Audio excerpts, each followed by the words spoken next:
আসসালামু আলাইকুম। আজকে আমরা এই লেকচারে ম্যাথ 3 এর 7 অধ্যায় নিয়ে আলোচনা করব। এখান থেকে মোটামুটি সংক্ষিপ্ত প্রশ্ন বেশি আসতে দেখা যায়, তবে প্রশ্ন অবশ্যই থাকবে ইনশাআল্লাহ। তো চলো আমরা শুরু করি।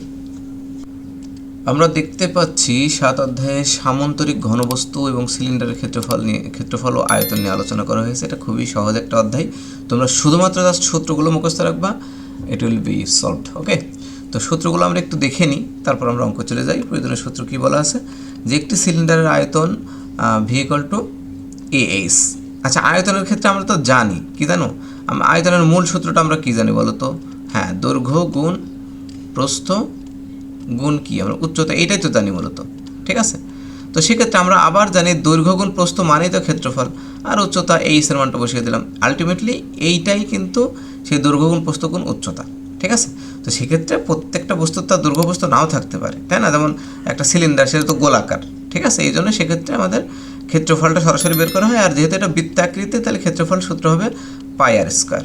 ঠিক আছে, দেখো এখানে তাই বলা আছে যে আবার এ মানে হচ্ছে পাই আর স্কোয়ার, ঠিক আছে, ইন্টু এইচটা বসিয়ে দিলাম। এই হচ্ছে মূলত ব্যাপার।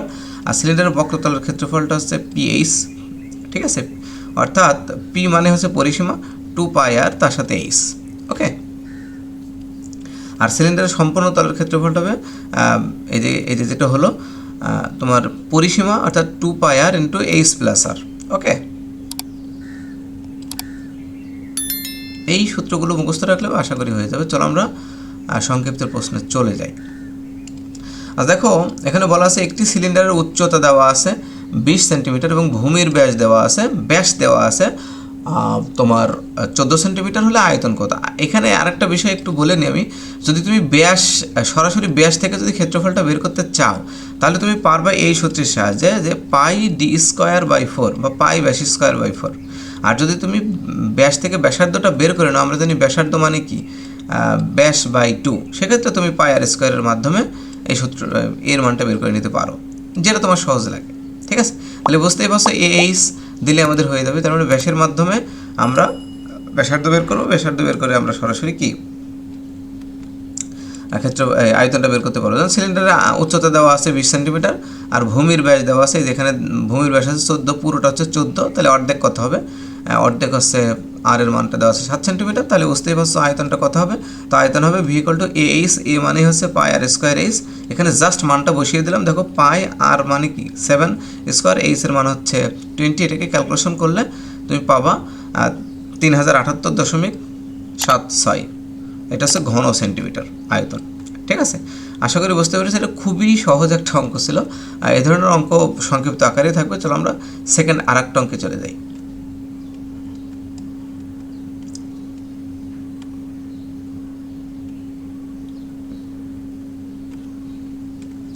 আচ্ছা, সেকেন্ড আর একটা অঙ্কে চলে যাওয়ার আগে এই অঙ্কটা তোমাদের বাসার কাজ থাকবে 7.29। আমরা এই 7.30 থেকে করব। সেটা কি, একটি সিলিন্ডারের বক্রতলের ক্ষেত্রফল দেওয়া আছে 100 বর্গ সেন্টিমিটার, এর আয়তন দেওয়া আছে 150 ঘন সেন্টিমিটার হলে সিলিন্ডারের উচ্চতা এবং ভূমির ব্যাসার্ধ কত। খুবই ইম্পর্টেন্ট এবং খুবই সহজ একটা কোশ্চেন। সেটা তোমার মনে রাখতে হবে যে কিসের মান দেওয়া আছে এবং আমরা সেটা সূত্র জানি কিনা। যেমন বক্রতলের ক্ষেত্রফলের সূত্র তুমি জানো কিনা? অবশ্যই জানো, সিলিন্ডারের বক্রতলের ক্ষেত্রফল কিন্তু 2 পাই আর এইচ। তাহলে 2 পাই আর এইচ মানে আছে 100। আবার আয়তন দেওয়া আছে এত, তাহলে আয়তন মানে তো আমরা জানি AH। ঠিক আছে, এখান থেকে তুমি আয়তনটা দেওয়া আছে, তাহলে তুমি ওখান থেকে সহজে ক্যালকুলেশন করে বের করতে পারো উচ্চতা এবং ব্যাসার্ধটা। ঠিক আছে, তাহলে দেখো এখানে বলা আছে কি,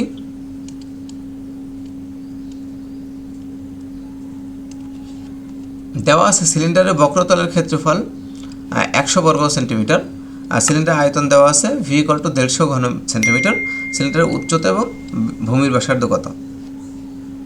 তাহলে আমরা জানি সিলিন্ডারের বক্রতলের ক্ষেত্রফল 2 পাই আর এইচ, জানি কি না? কারণ এইটার মানে আমি ওইটা বসাবো। ঠিক আছে, এটার মানে আমি এখানে 100 বসিয়ে দেবো। আবার সিলিন্ডারের আয়তন আমরা জানি ভি সমান সমান পাই আর স্কোয়ার এইচ, তাহলে পাই আর স্কোয়ার এইচ মানেই হচ্ছে 150, কারণ এটাও আয়তনের সূত্র আর এটাও আয়তন দেওয়া আছে। তাহলে এই দুইটা সমান সমান করে দেবো আমরা। খুবই সহজ, শুধু মনে রাখবো কিসের মান দেওয়া আছে এবং সেইটা সূত্র আমরা জানি কিনা বের করে সেই দুটা সমান করে দেবো। তাহলে দেখো শর্ত মতে এই যে 2 পাই আর এইচ মানে তো বক্রতলের ক্ষেত্রফল, সেটাই দেওয়া আছে 100, তাহলে 2 পাই আর এইচ মানে 100, 1 নম্বর সমীকরণ।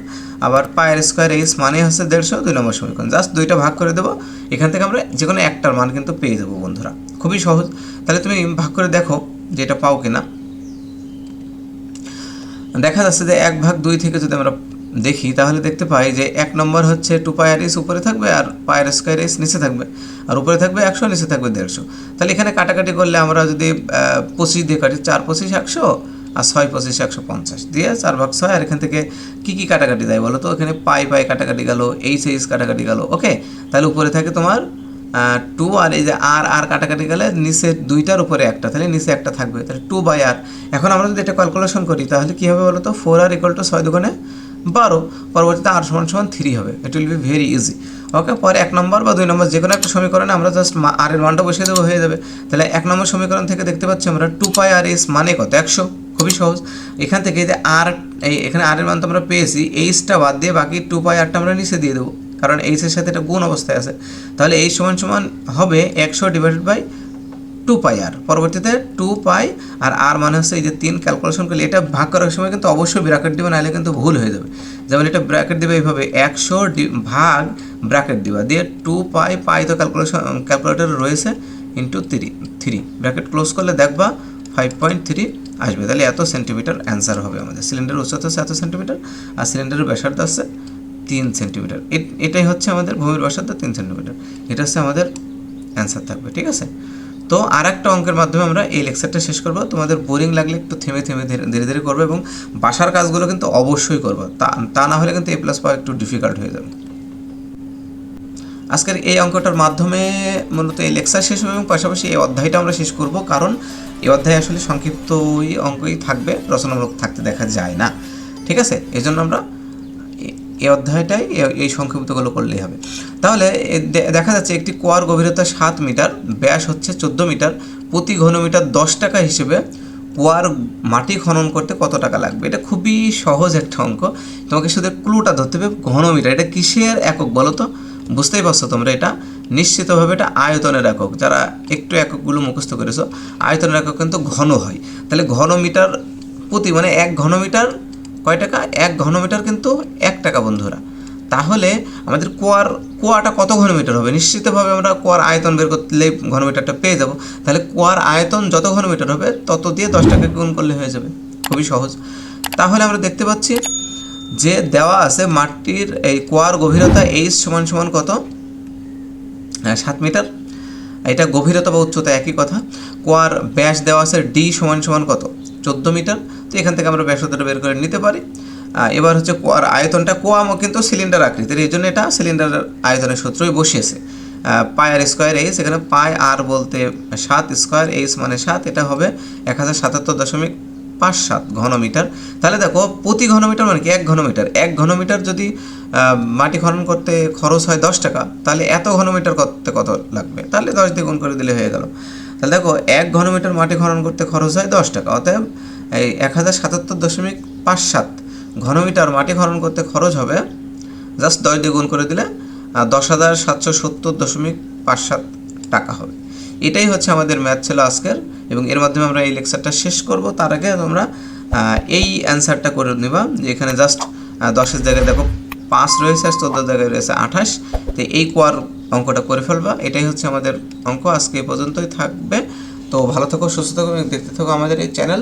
আর যদি তোমাদের পিডিএফটা দরকার হয় অবশ্যই তোমরা আমাকে হোয়াটসঅ্যাপে নক করো, আমি ইনশাল্লাহ ব্যবস্থা করে দেবো। তো আজকে এই পর্যন্ত, ভালো থাকো, সুস্থ থাকো, এবং দেখতে থাকো আমাদের এই চ্যানেল। আল্লাহ হাফেজ, আসসালামু আলাইকুম রহমতুল্লাহি ওয়া বারাকাতুহু।